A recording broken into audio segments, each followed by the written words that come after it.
नमस्ते, भारत एक्सप्रेस देख रहे हैं आप। आपके साथ मैं हूं रोहित पोखरियाल। बांग्लादेश में हिंदुओं के खिलाफ भीषण अत्याचार लगातार जारी है। भारत और वैश्विक समुदाय के दखल के बावजूद मोहम्मद यूनुस इस्लामिक कट्टरपंथियों पर नकेल कसने में कोई दिलचस्पी नहीं दिखा रहे। और अब इस पूरी साजिश के पीछे मास्टरमाइंड भी आया है सामने, और वो और कोई नहीं, चीन है। राष्ट्रपति शी जिनपिंग ने चीन में उइगर मुसलमानों पर जुल्मों सितम में कोई कसर नहीं छोड़ी, लेकिन वही चीन अब बांग्लादेश में जमात ए इस्लामी नाम की कट्टरपंथी पार्टी की जड़ें जमाने में कोई कोर कसर नहीं छोड़ रहे। जमात ए इस्लामी बांग्लादेश में इस्लामिक कानून लागू करवाना चाहता है, और चीन बांग्लादेश के मौजूदा हालात पर अपनी पकड़ को मजबूत कर भारत विरोधी षड्यंत्र को अंजाम दे रहा है।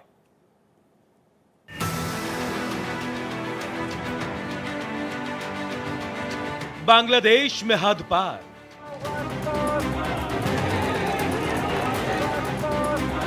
हिंदुओं पर भीषण अत्याचार,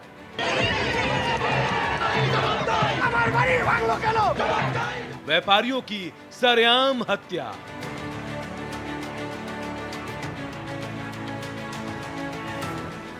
बेटियों की आबरू पर खतरा, कट्टरपंथियों की जड़ें मजबूत,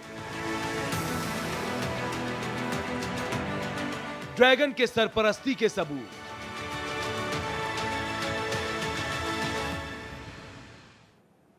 बांग्लादेश में हिंदू व्यापारी भजन कुमार की गला रेत कर सरेआम निर्मम हत्या कर दी गई।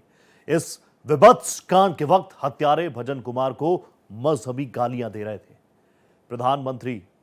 पूर्व प्रधानमंत्री शेख हसीना का तख्ता पलट तो हो गया। बांग्लादेश में अल्पसंख्यक हिंदुओं के अपहरण, हत्या और रेप की वारदातों में काफी इजाफा हुआ। इस्लामिक कट्टरपंथी यूनुस सरकार की शह तले पूरे बांग्लादेश में कोहराम है, और पर्दे के पीछे से ड्रैगन इस सांप्रदायिक आग में घी डालने का काम कर रहा है।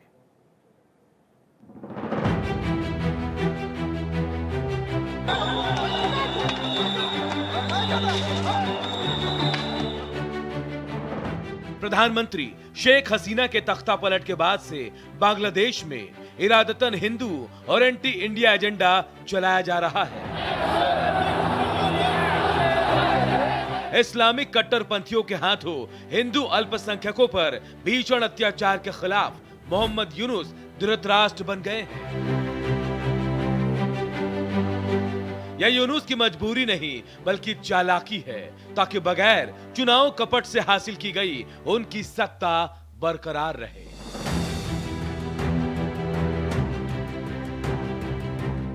वहीं पर्दे के पीछे से चीन इस्लामिक कट्टरपंथी ताकतों को हवा दे रहा है, ताकि बांग्लादेश में पैठ बनाकर वो भारत के खिलाफ अपने नापाक मंसूबों को अंजाम दे सके।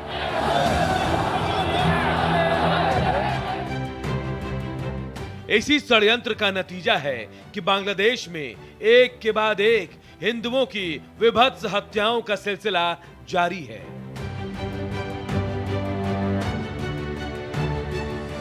बांग्लादेश में एक और हिंदू व्यापारी भजन कुमार की गला रेत कर हत्या कर दी गई।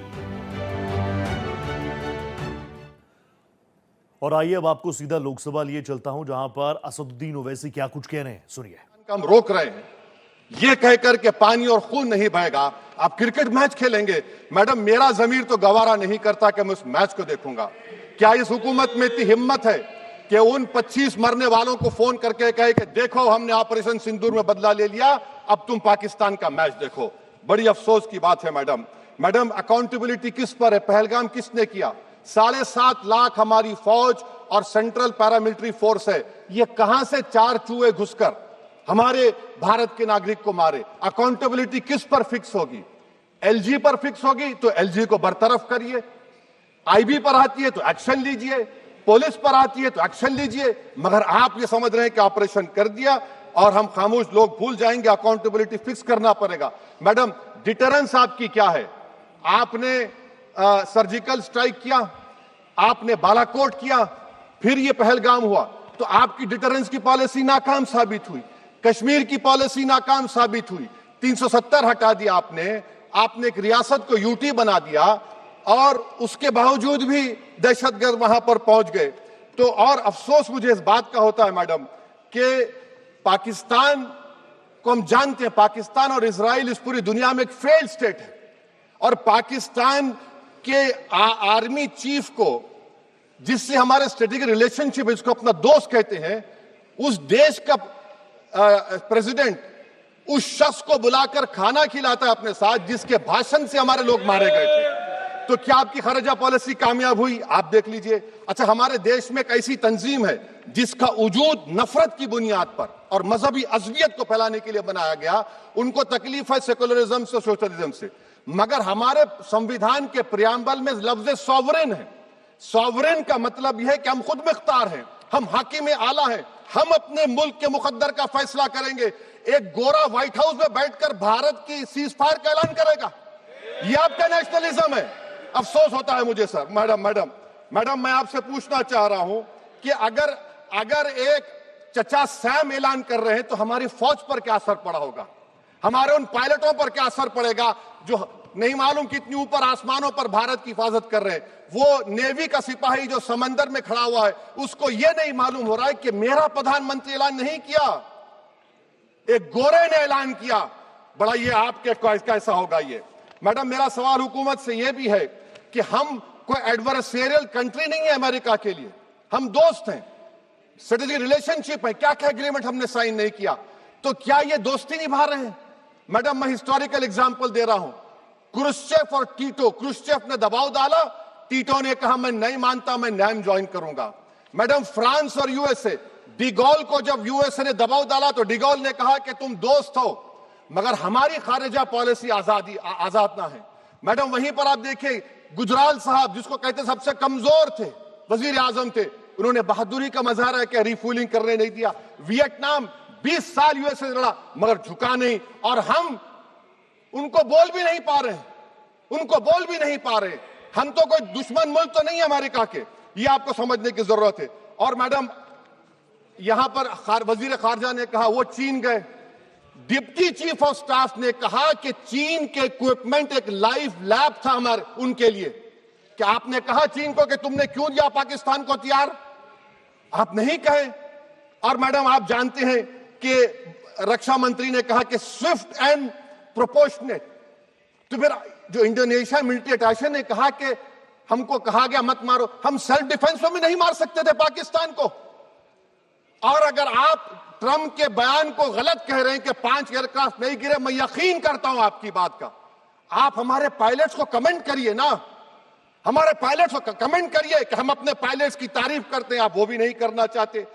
मैं हुकूमत से जानना चाहता हूं मैडम कि क्या जिसकी वजह से हमारे एयरक्राफ्ट को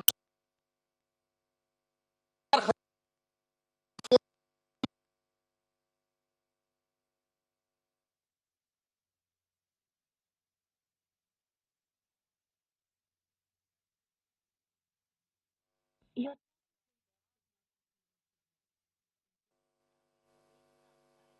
Please wait till the weather clears.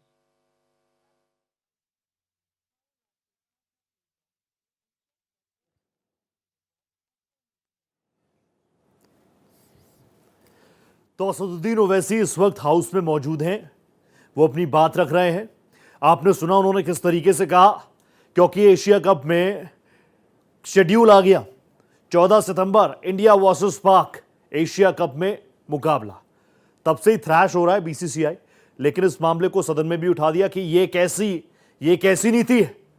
आपको याद होगा ग्रुप्स को भेजा गया था पूरे दुनिया में, उसमें असदुद्दीन ओवैसी साहब भी थे, और उन्होंने दुनिया में ग्लोबली जाकर बताया ऑपरेशन सिंदूर की क्या जरूरत थी, और नापाक पाकिस्तान आखिर कब तक कैसे बाज आएगा, नहीं आएगा तो ऐसा ही होगा। और सदन में भी कुछ इसी अंदाज में असदुद्दीन ओवैसी नजर आ रहे हैं। उन्होंने साफ तौर पर पूछा कि यह कैसी नीति है। एक तरफ हम अलग अलग लेवल्स पर जाकर ऑपरेशन सिंदूर की बात कर रहे हैं, दूसरी तरफ आप क्रिकेट मैच। यह भी सवाल उठाया कि क्यों कोई गोरा व्हाइट हाउस में बैठकर बताएगा कि सीजफायर हुआ कि नहीं हुआ। यह सवाल उठाया असदुद्दीन ओवैसी ने कि यह बताइए, इंटेलिजेंस फेलियर आप मान रहे हैं ना, यह बताइए कहां पर लैप्स था, लूप होल्स कहां थे। ये 4-5 चूहे बनकर जो आतंकी घुसे थे, कैसे घुस गए? व्हाइट हाउस में बैठकर सीजफायर का ऐलान कैसे होगा? उन्होंने कहा कि मुझे अपनी सेना के शौर्य पर गर्व है। मैं गौरवान्वित महसूस करता हूं जब मैं फोर्सेस की तरफ देखता हूं। नाम शेर था शहीद अशफाकुल्लाह। मैं फिर से हुकूमत से कह रहा हूं, पाकिस्तान टेररिज्म करेगा, आप तैयार हो जाइए। आप चीन से मोहब्बत, कितना इम्बैलेंस हो रहा ट्रेड का, कितना इम्बैलेंस हो रहा है चीन से। अच्छा, जब गलवान हुआ उस वक्त भी ट्रंप ने कहा था कि मैं बात करूंगा, हमने कहा नहीं बात करेंगे, जरूरत नहीं है। आज ट्रंप हमारे से पहले बोलता है इज्जत नफ्स भी कोई चीज होती है। इख्तिदार में कोई यहां रहेगा, कोई वहां रहेगा, मगर इख्तिदार में इकबाल होना चाहिए। बदबख्ती की बात यह है कि आपने इकबाल को खो दिया। बहुत बहुत शुक्रिया। माननीय सदस्य Shri K Francis George ji.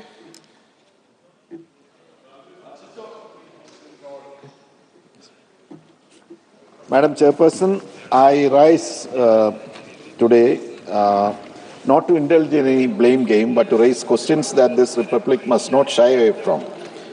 Madam, the gruesome attack in Pahalgam on 22nd April 2025, which saw the targeted killing of 26 unarmed civilians, most of them pilgrims, is not merely a lapse, it is a loud alarm. The attackers, now confirmed as Pakistani nationals and members of the Lashkar-e-Taiba's proxy, the Resistance Front, operated freely for nearly 20 minutes in a supposedly high security zone.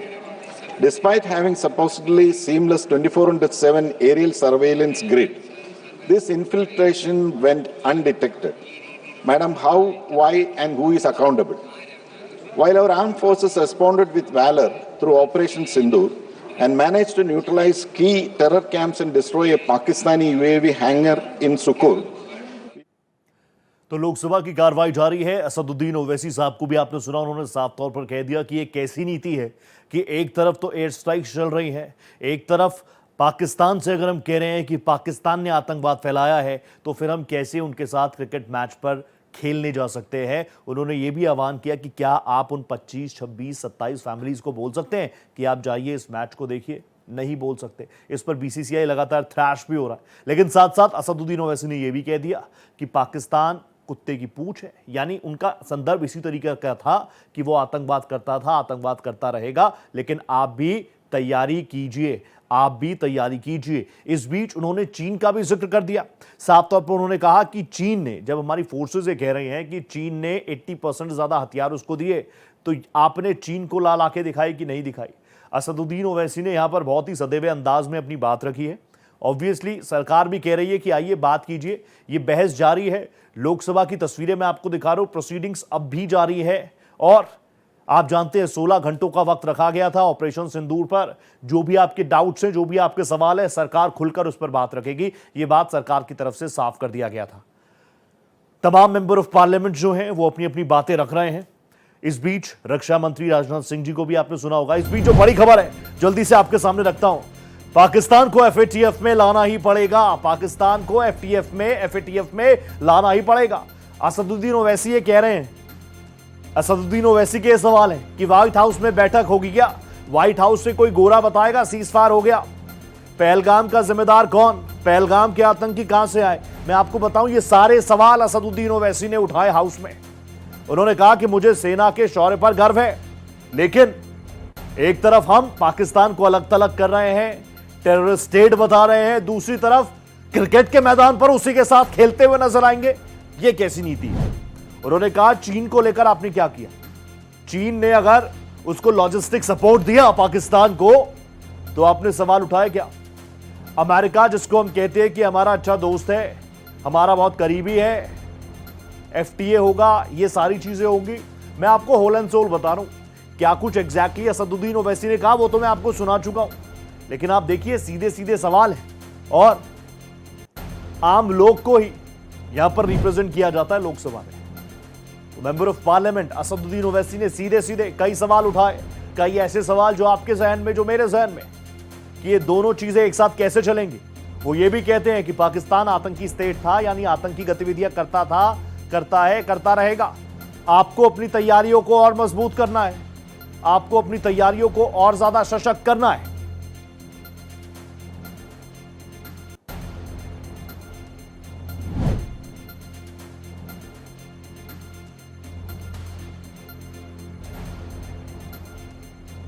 मैं बता चुका हूं, Asia cup का schedule पूरा जारी हो चुका है। 14 सितंबर को इंडिया वर्सेस पाक का मैच है और उसके बाद से ही पूरे देश में मीडिया हो, सोशल मीडिया हो, हर जगह सवाल उठा है। उसी सवाल को हाउस में भी असदुद्दीन ओवैसी ने मजबूती के साथ उठाया।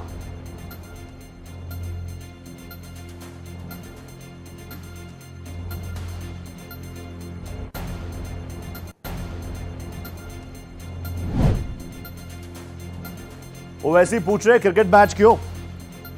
हमें तो यह सोचना चाहिए कैसे एफएटीएफ में हम डालें पाकिस्तान को। जिम्मेदारी कौन लेगा, जवाबदेही तय होगी कि नहीं होगी? आतंकी कहां से आई, ये मूल सवाल है जो आपने देखा होगा सुबह से लगातार जो प्रोसीडिंग्स चल रही हैं हाउस की, उसमें सवाल विपक्ष की तरफ से अग्रेसिवली उठाया गया है। बांग्लादेश में हिंदू व्यापारी भजन कुमार की गला रेतकर सरेआम हत्या कर दी गई। इस विभत्स कांड के वक्त हत्यारे भजन कुमार को मजहबी गालियां दे रहे थे। प्रधानमंत्री शेख हसीना के तख्तापलट के बाद बांग्लादेश में अल्पसंख्यक हिंदुओं के अपहरण, हत्या और रेप की वारदातों में भी भारी इजाफा हुआ।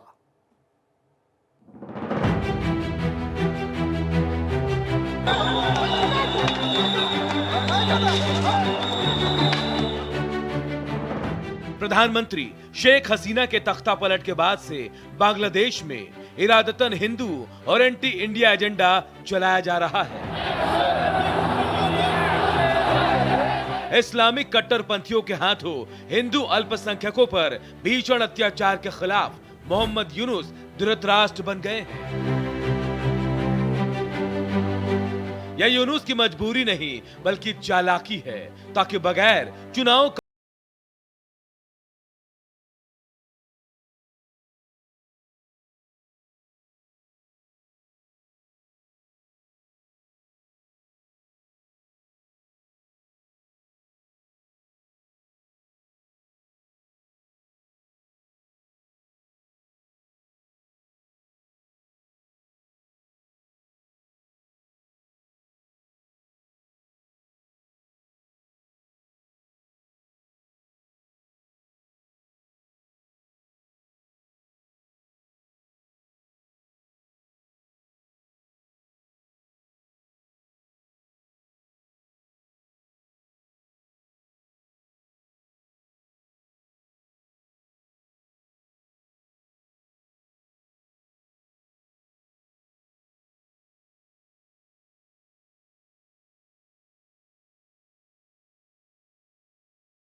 ने व्यापारी के लिए मलाउन गाली का इस्तेमाल किया, जो बांग्लादेश में हिंदुओं के खिलाफ बढ़ती नफरत को दिखाता है।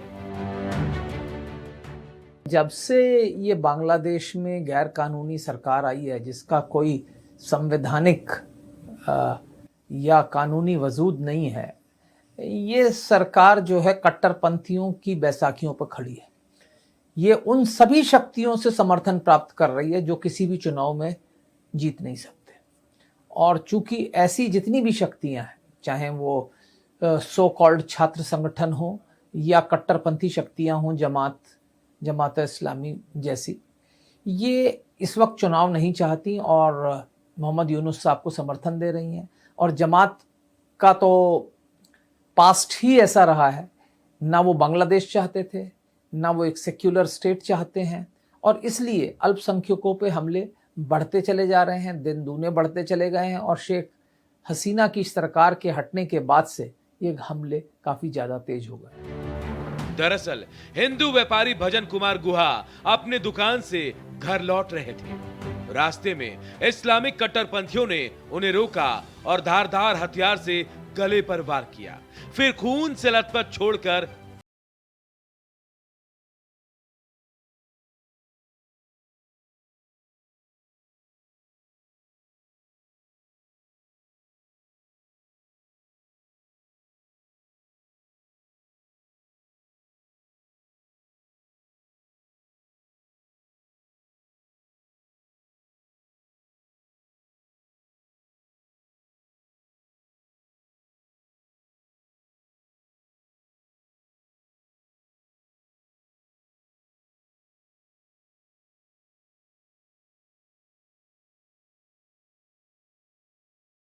कि काफ़ी हद तक संभव है कि इस्लामिक कट्टरपंथी जो है अल्पसंख्यकों के खिलाफ इस तरीके के कदम उठा रहे हैं। मोहम्मद यूनुस की सरकार हर तरफ से विफल हुई है जहां तक सवाल अल्पसंख्यकों की सुरक्षा का है, और ये दुर्भाग्यपूर्ण स्थिति है जब इस तरीके की घटनाएं हो रही हैं।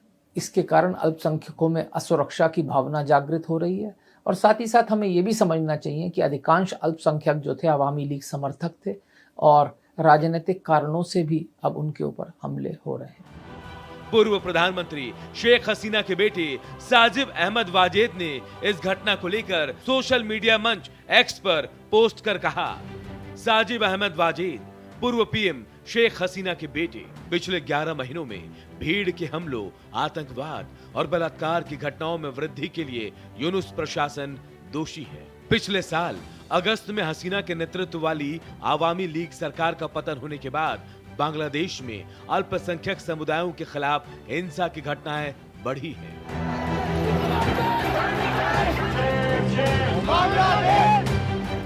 मानव अधिकार आयोग की रिपोर्ट की माने तो बांग्लादेश में इस्लामिक कट्टरपंथी बलात्कारियों के निशाने पर छोटी बच्ची, दिव्यांग और हिंदू युवतियां हैं। आपको याद दिला दें कि कुछ दिन पहले ही ढाका में हिंदू कबाड़ व्यापारी लालचंद सुहाग की अवैध वसूली करने वाले लोगों ने कंक्रीट के स्लैब से पीट कर हत्या कर दी थी। हिंदुओं के खिलाफ हो रही हिंसा पर भारत कई बार चिंता जता चुका है, लेकिन चीन और इस्लामिक कट्टरपंथियों की सरपरस्ती में सत्ता पर बैठे यूनुस सरकार पर कोई असर नहीं हो रहा। यूनुस सरकार के इस मामले में अंतर्राष्ट्रीय स्तर पर भी तीखी आलोचना हो रही है।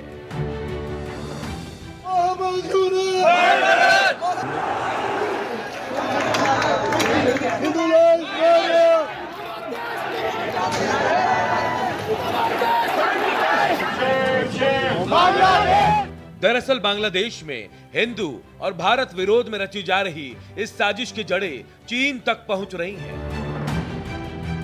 बांग्लादेश की कट्टरपंथी इस्लामिक ताकतें चीन के साथ गठजोड़ बढ़ाकर भारत विरोधी एजेंडा चला रही हैं। बांग्लादेश में भारत विरोधी इस्लामिक ताकतों के साथ चीन का मेलजोल खुलकर सामने आ गया है। चीन लगातार बांग्लादेश में चरमपंथियों की मदद कर रहा है, और हाल ही में कट्टरपंथी संगठन जमाते इस्लामी के नेताओं ने चीन का दौरा किया है। पर्दे के पीछे कौन? जमाते इस्लामी के मुखिया डॉक्टर शफीकुर रहमान समेत 9 सदस्यीय दल 5 दिन के चीन दौरे पर गया था। सबसे बड़ी बात तो यह है कि चीन ने जमाते इस्लामी को न्योता दिया था, और यह कट्टरपंथी संगठन के साथ चीन के नेताओं की दूसरी मुलाकात है। तो बांग्लादेश में एक बार फिर से भारत सरकार की तरफ से निगाहें काफी तेज हैं, और लगातार भारत सरकार ग्लोबली इन चीजों को एक्सपोज भी कर रही है। ज्यादा दिन है नहीं वैसे भी यूनुस के पास, जैसे इंडिकेशंस आ रहे हैं। एक छोटा सा ब्रेक ले रहा हूं, कहीं मत जाएगा।